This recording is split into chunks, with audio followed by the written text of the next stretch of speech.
নমস্কার, ম্যাক্স ভিডিওর নতুন একটা ব্লগে আপনাদের সকলকে স্বাগত জানাই। আজ 4 জানুয়ারি শনিবার, এখন বাজে সকাল 9:15। এখন থেকে আমি আমার আজকের ব্লগটা শুরু করছি। গতকাল রাতে তুলতুল 1:45 নাগাদ ঘুমিয়েছে, তবে গতকালকে আর আমার কাছে ঘুমায়নি, দিদুনের কাছে ঘুমিয়েছে। মা আর তুলতুল গতকাল রাতে এই ঘরে ঘুমিয়েছিল, আর আমি এই ঘরে। মা আর তুলতুল তো এখনও ঘুম থেকে ওঠেনি, তবে আমিও আজকে অনেকটা দেরিতেই ঘুম থেকে উঠেছি, 8:15-20 নাগাদ। এখনও পর্যন্ত সকালের কোনো কাজকর্মই শুরু করিনি। উঠে শুধু দরজা জানলাগুলো খুলেছি আর ধানিকে একটু রোদে বসিয়ে দিয়ে এসেছি। আজকে যে কখন কি হবে জানি না, এবার আস্তে আস্তে কাজে হাত দেব।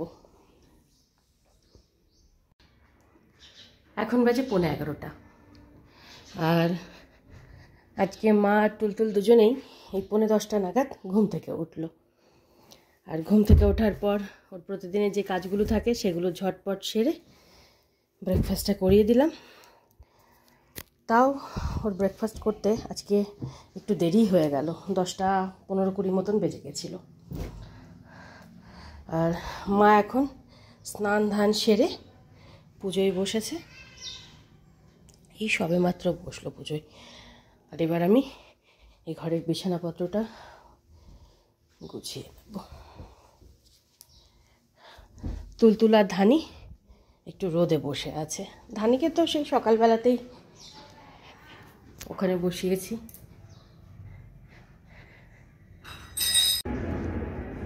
তখন ও ঘরের বিছানাপত্র গুছিয়ে রেখে প্রতিদিনের মতন আজকেও কম্বল, বালিশ, চাদর এগুলো সব রোদে দিয়ে এখানে আমি আমার ব্রেকফাস্টটা নিয়ে নিয়েছি।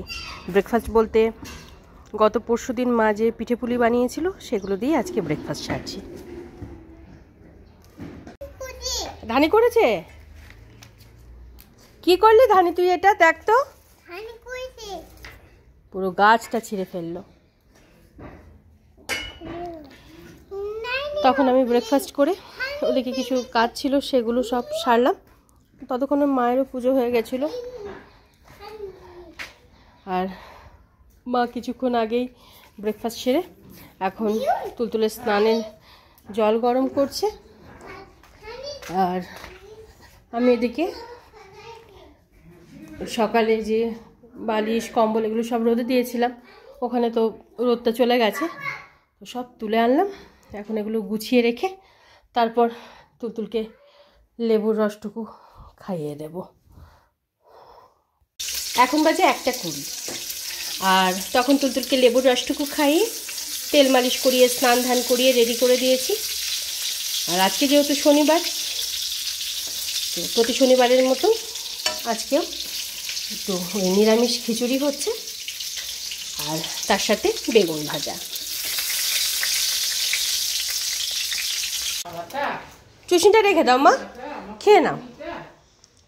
আমাদের দুপুরে রান্নাবান্না কমপ্লিট, সব রকম সবজি দিয়ে মুগের ডালের নিরামিষ খিচুড়ি, বেগুন ভাজা আর চালের পাঁপড় ভাজা। খাও খাও।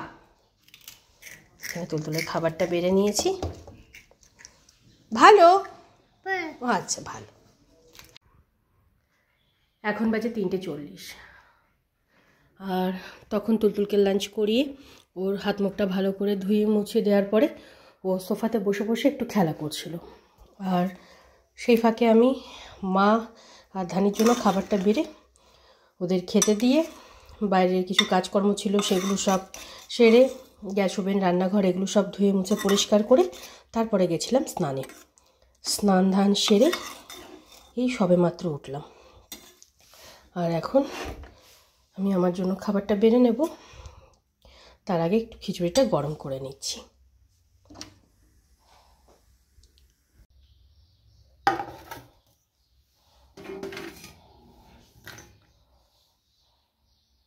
दादाजी है ना, वो आसनसोल में रहते थे। पापा वहाँ जाते थे। क्या करें? এখন বাজে 4:45, আর তখন আমি লাঞ্চ করে লাঞ্চের বাসন কুসনগুলো মেজে ধুয়ে রেখে বাইরে বেশ কিছু জামা কাপড় মেলা ছিল, সেগুলো সব ঘরে এনে পেছনে মেলে দিলাম। আর যে কটা জামা কাপড় শুকিয়েছিল সেগুলো সব ভাঁজ করে রাখলাম।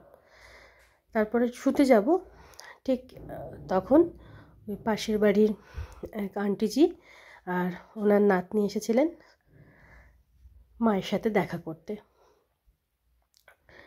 আসলে আজকে রাতে মা বাড়ি ফিরে যাচ্ছেন, আবার কবে আসবে কবে দেখা হবে, তাই আজকে একটু দেখা করে গেল। তো ওনারা আধ ঘন্টা 1.5 ঘন্টা মতন ছিল, একটু চা করে দিলাম, একটু গল্প টল্প হলো, এই সবে মাত্র ওনারা গেলেন।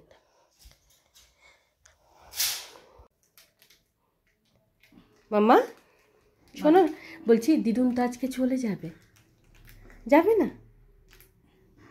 বলো আবার আসবে, বলো বলো আবার আসবে, বলো আমি দিদিনের সঙ্গে যাব। মন খারাপ করছে। তুমি যাবে দিদুনের সাথে? অনেকটা সেরে নি, অনেকটা করে নি। এসো আমার কোলে, আসবে? আসবে না? আচ্ছা ঠিক আছে, কোলে বসি, অনেকটা সেরে নি। এটাই আমার ঠাকুর। এই যে গুড ইভিনিং, এখন বাজে 6টা, আর মা এখন ওদিকে সন্ধে দিচ্ছে, আর আমি তুলতুলের জন্য দুধটুকু গরম করে ঠান্ডা করতে দিয়েছি, আর এখানে দুধটা জাল দিয়ে রাখছি। আর এখানে রুটির জন্য আটাটা মেখে রাখা হয়েছে। মা তো এত তাড়াতাড়ি খেয়ে বেরোতে পারবে না, তাই ওই দুটো রুটি আর একটু বেগুন ভাজা করে দেব, ট্রেনে নিজের সময় মতন খেয়ে নেবে। আগে দুধটুকু খাও, তারপর দেবো। মা দাও দাও।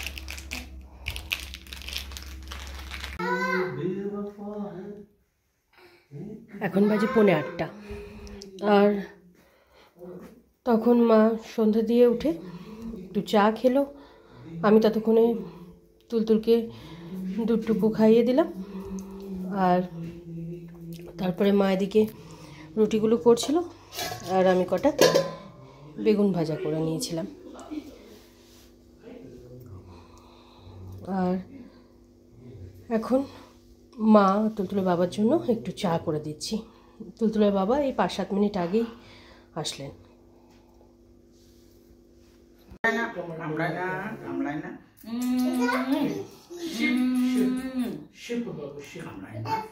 এটা হ্যান্ড, আচ্ছা আচ্ছা আচ্ছা, এটা অভিষেক বলছে। ঠিক আছে ঠিক আছে।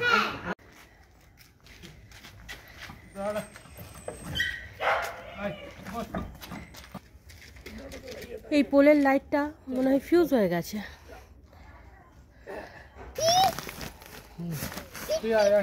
চুপ বলতে নেই, এসো কোলে এসো, এসো। আমি ওপেন বলছে, চলো বাবা চলো, এসো।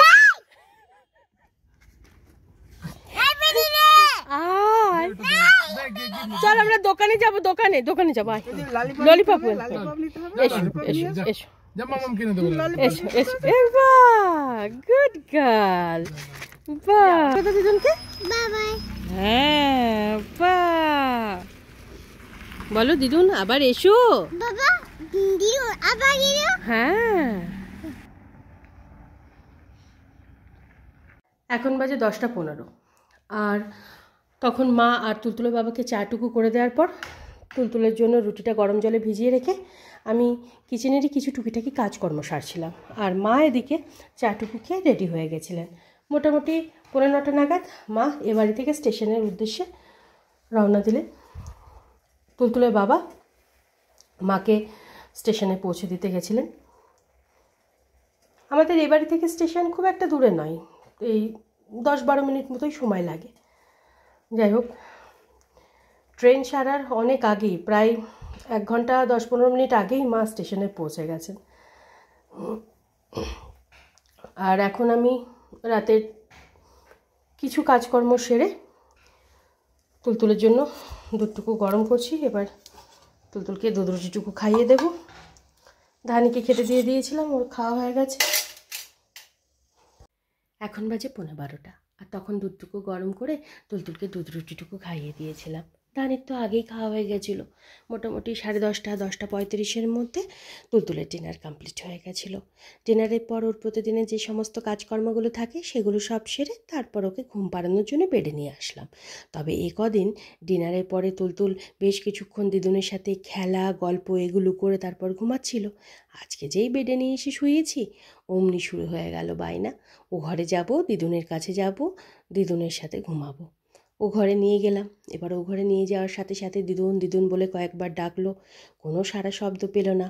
দিদুনের ব্যাগপত্র নেই, মোবাইল নেই, এইসব দেখে কান্নাকাটি তো করেনি, তবে মুডটা ভীষণ অফ হয়ে গেল। তারপর এ ঘরে বেডে নিয়ে এসে শোয়ালাম, আর শোয়ানোর 10 থেকে 15 মিনিটের মধ্যে, মানে 11টা 20-25-এর মধ্যে তুলতুল ঘুমিয়ে পড়েছে। আর ওকে যখন ডিনার করাচ্ছিলাম তখন মা ফোন করে জানালেন মায়ের ট্রেনটা একদম রাইট টাইমে ছেড়েছে। আর এই দুবার থেকে একটা জিনিস লক্ষ্য করছি, মা যখন বাড়ি গেলেন তখন তুলতুল অত কান্নাকাটি করেনি। মানে এই দুবারের আগে মা যতবার বাড়ি গেছেন ততবার তুলতুল এতটা কান্নাকাটি করতো, বেশিক্ষণ নয়, ওই 5-7 মিনিট, ওই 5-7 মিনিটে ওকে রাখা খুব কষ্ট হয়ে যেত। এমনিতেই মা চলে যাচ্ছে, মায়ের যেমন মন খারাপ করতো তেমনি আমাদের। তারপর তুলতুলের কান্নাকাটি, মানে তুলতুলের সাথে সাথে না আমাদেরও চোখের জল আটকানো খুব মুশকিল হয়ে যেত। তবে এই দুবার থেকে ওকে সারাদিনে বেশ কয়েকবার বোঝানো হচ্ছে যে দিদুন আজকে বাড়ি চলে যাবে, দিদুন আবার আসবে, তুমি যাওয়ার সময়, মানে দিদুন যাওয়ার সময় তুমি কান্নাকাটি করবে না, দিদুনকে বাই করে দেবে, মন খারাপ করবে না। ও কতটুকু বুঝছে জানি না, কিন্তু মানে বুঝতে পারলো জানি না, তবে এই দুবার দেখছি ও একদমই কান্নাকাটি করেনি। তবে আজকে কার থেকে নামতে চাইছিল না, তখন একটু বায়না করছিল, তখন ওই ললিপপ দেবো, বিস্কিট দেবো, এসব ভুলিয়ে ভালিয়ে নামালাম। তবে কান্নাকাটি না করলেও এই 2-3 দিন দিদুনকে খুব খুঁজবে। যেমন আজকে ডিনার সেরে ওই ঘরে গেল খুঁজতে, সেরকম আগামীকালকেও বেশ কয়েকবার, মানে এই 3-4 দিন এরকম চলবে, তারপর আস্তে আস্তে স্বাভাবিক হয়ে যাবে। আসলে এই 10-12 দিন সারাক্ষণই তো দিদুন, দিদুন এটা দেখো, দিদুন ওটা দেখো, দিদুনের কাছে ঘুমাবো, দিদুনের কাছে খেলবো। এমনকি মা সন্ধে দিচ্ছে, সন্ধ্যের সময়ও যতদিন মা ওখানে সন্ধে দিয়েছে ততদিন মায়ের কোলের মধ্যে বসে সন্ধে দিয়েছে। মা মায়ের মতন সন্ধে দিচ্ছে আর ওর মতন কাজ করে যাচ্ছে। আর মায়ের অবস্থা তো আরও খারাপ হয়, মানে বাড়ি গিয়ে মা প্রায় 1-1.5 সপ্তাহ কোনো কাজে মন লাগাতে পারে না। ওই ভিডিও কলে তখন একটু কথা টথা বলে, মাঝে মাঝে তো কেঁদেও ফেলে। তারপর আবার আস্তে আস্তে মানে স্বাভাবিক হয়, মানে মন লাগাতেই হয়, কিছু করার নেই।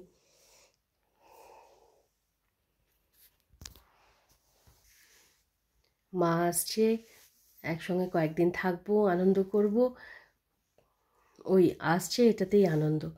এই চলে যাওয়ার পর যা অবস্থা হয় দুপক্ষেরই, মানে যেমন মায়ের কষ্ট হয় তেমনি আমাদের।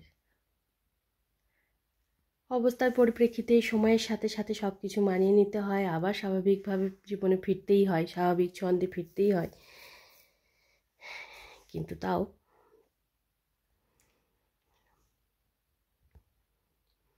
কিছুদিন তো ভালোই কষ্ট হয়, কি আর করার। এবার মশারিটা টাঙাবো, আর রাতের ওদিকে 2-1টা কাজ আছে, সেগুলো সব সারবো। তাই আজকের ব্লগটা আমি এ পর্যন্তই রাখছি। আজকের ব্লগটা আমি এখানেই শেষ করছি।